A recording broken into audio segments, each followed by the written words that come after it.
Hello everyone, my name is Matt, and I would like to bring to you today some preventative tips of how you can help yourself during the coronavirus outbreak, keeping yourself healthier, keeping yourself safer. So I'm not sure if you're aware, but the coronavirus is affecting the US where I am right now at a much greater percentage than other countries around the world. For example, the United States has about 4.5% of the world population, but we have about 33% of all cases and about 26% of all deaths. And this number is increasing every day. So I think we need to take some time to really analyze and think about what is going on here in the US. What is the difference between how we are responding to the virus compared to other countries? For example, in Korea, they have a much higher population density than we do, and right now they have only about 10 new cases per day. So recently I was watching a video on one of their TV stations where they provide information for people to help prevent the spread of the virus as well as contracting the virus. So they give you tips throughout the day and have actual programs, hour-long or longer, dedicated to this type of information. So here in the US, it's clear that we don't have much of this going on, especially from our cable news networks. They're more inclined to give us the information about what is going on, but how often are they providing long episodes or longer periods of information that can help you and your family and help us understand what's the best way to combat this virus? So other than the fact that they have much stricter quarantine and have much greater restrictions on what you can do when you contract the virus and control, they also provide their people with a lot of preventative tips. So I think this is something that we can really improve in this country. So the first thing I want to talk about today was a video I saw is about hand washing, how to wash your hands. What is the difference between washing your hands casually, not washing your hands, and washing your hands in a very effective way? So one thing they showed in the video was that an average person normally washes their hands actually with no soap and for less than 10 seconds. So 80% of people are washing their hands for less than 10 seconds and only 35% of people actually use soap. And then when people do even use soap and wash their hands for maybe a longer duration than 10 seconds, the techniques that they're using are not very effective. So they used some UV light to show hands before and after, someone who just used their own technique, and then someone who used the technique that they were providing. And you could really see the difference in the amount of bacteria, microorganisms, viruses that were left on the hands. So this is very important. When you're outside, your hands are touching things all the time. And then you're touching your body. For example, your face, where the coronavirus can very easily come inside your body through your nose, your mouth, your eyes. Very susceptible areas. And they presented the information from another study that they did in Australia. Doctors of medical students were watched for the course of 3 hours, and they watched how many times they touched their hands over the course of that time period. And they found that the average person touched their face 23 times an hour. And they subtracted the 8 hours of sleeping and were able to extrapolate that over the course of a 16-hour waking day, you touch your face about 368 times in one day. So everything that you touch is now coming onto your face, your mouth, your nose, your eyes, even though you may not be consciously aware of it. So it's really important that we keep our hands as clean as possible, especially now that we may be exposed to more coronavirus as we go back to work, or as more people go back to work and everyone is touching everything. So I want to first show you how you can wash your hands thoroughly and correctly. So let's take a look about how they recommended to wash your hands. So first thing is that when you come over, you want to make sure you open your sink up and run the water. And first wash your soap. So the soap can have bacteria and viruses stuck on it as well. So you want to make sure you wash your soap a little bit. After you finish that, you want to thoroughly lather your hands with a lot of soap. Enough soap that you can clean every part of your hands and wrists thoroughly and effectively. So when you have enough soap, you can place your soap down. And then they use 6 techniques together. So the first place they start is rubbing on the palms of your hands. So they showed all of the places where you could see where the person who washed their hands casually on their own, under their own accords, was not removing the virus. So the first place you need to really make sure is your palms and use pressure. They showed that pressure is really important in getting out the viruses, especially from the creases within your palms. Then extending up into the fingers and between the fingers. Really make sure, almost like you're scratching, the insides of your fingers and the creases between each finger really well. Then you want to make sure you also come up to the fingertips and around to the backs of the hands. So really make sure the backs of your hands and fingers are also being washed. And again, in between the creases, really scrub. Imagine like you're a surgeon. Surgeons have to do this all the time. Good. Rub the back side of your hand up into your wrists. And make sure you get the wrist. The wrist is another place. A lot of times we have a watch.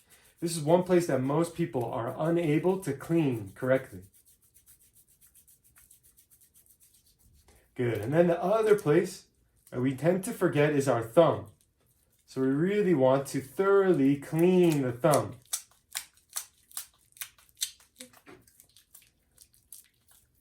And the best technique that they said that's most unorthodox maybe, but is highly effective, is this motion here. Clenching your hands and squeezing, twisting them, rotating inside.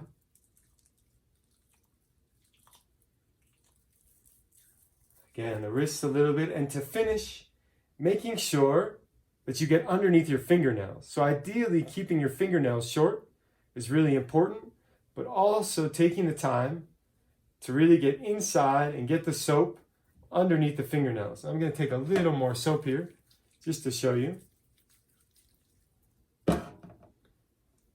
Really get deep underneath the fingernails. As if you're scratching, again, your palm.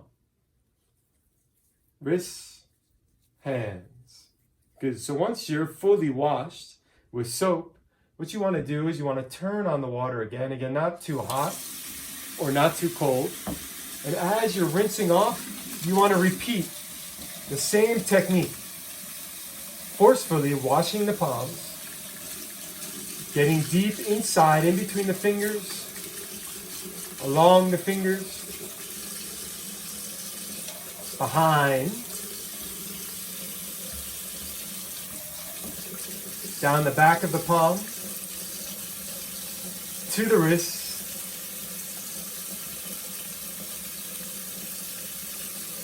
the thumb, again in between,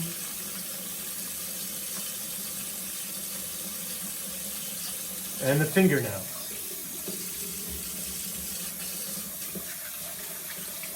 If your water is too hot, please make sure to cool it down.